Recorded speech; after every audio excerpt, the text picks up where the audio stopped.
కోల్కతాలోని RG Kar medical college trainee డాక్టర్పై అత్యాచారం హత్య ఘటనకు దేశవ్యాప్తంగా నిరసనలు వ్యక్తమవుతున్నాయి. ఈ నేపథ్యంలో బెంగాల్లోని మమతా బెనర్జీ ప్రభుత్వం కఠిన చర్యలకు దిగింది.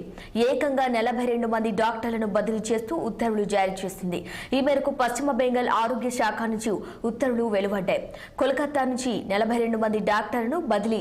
మరోవైపు ఇంతమంది వైద్యులను బదిలీ చేయడంపై మెడికల్ విద్యార్థులు, జూనియర్ డాక్టర్లు విమర్శలు గుప్పిస్తున్నారు.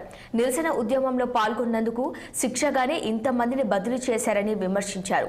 ప్రభుత్వ చర్యను ఖండిస్తున్నామని యునైటెడ్ డాక్టర్స్ అసోసియేషన్ ప్రకటించింది. డాక్టర్ల బదిలీలు పూర్తిగా అన్యాయమని తెలిపింది. అత్యాచార ఘటనలో బాధితురాలి కుటుంబానికి న్యాయం చేయాలని, విధుల్లో ఉన్న వైద్యులకు భద్రత కల్పించాలంటూ తాము కోరుతున్న డిమాండ్లపై ఎట్టి పరిస్థితుల్లో వెనక్కి తగ్గబోమని స్పష్టం చేసింది.